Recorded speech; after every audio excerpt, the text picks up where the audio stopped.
अदाकार साहिल खान छत्तीसगढ़ से गिरफ्तार हुए हैं। महादेव सट्टेबाजी ऐप मामले में उन्हें गिरफ्तार किया गया है।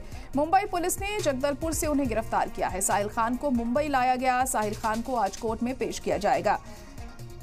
तो अहम खबर इस वक्त आपको बता रहे हैं, एक्टर साहिल खान को छत्तीसगढ़ से गिरफ्तार किया गया है। महादेव सट्टेबाजी ऐप मामले में उन्हें गिरफ्तार किया गया है। कहा जा रहा है कि उन्होंने इस ऐप को प्रमोट किया था। मुंबई पुलिस ने जगदलपुर से साहिल खान को गिरफ्तार किया। साहिल खान को फिलहाल मुंबई लाया जा रहा है और साहिल खान को अब कोर्ट में पेश किया जाएगा। तो अब इस मामले में फंसने के बाद साहिल खान की दिक्कतों में कितना इजाफा होता है ये देखना होगा। आज जब कोर्ट में वो पेश होते हैं तो क्या कुछ कोर्ट की तरफ से इस दौरान कहा जाता है, क्या कुछ कार्रवाई आगे होती है, क्योंकि तमाम ऐसे बड़े नाम हैं जो इस मामले में सामने आ रहे हैं, उसमें साहिल खान का नाम भी शामिल है और अब उनकी गिरफ्तारी हुई है। महादेव सट्टेबाजी ऐप मामले को लेकर न सिर्फ साहिल खान बल्कि और भी कई तमाम ऐसे एक्टर्स हैं जिनका नाम सामने आ रहा था कि वो इसमें इन्वॉल्व हैं। वहीं अब साहिल खान को गिरफ्तार किया गया है।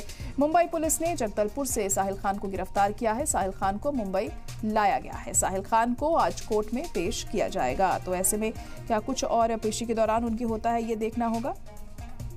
तो मुंबई पुलिस ने जगदलपुर से साहिल खान को गिरफ्तार किया है। सट्टेबाजी ऐप केस में साहिल खान हुए हैं गिरफ्तार। इस मामले को लेकर पिछले काफी दिनों से तफ्तीश जारी है।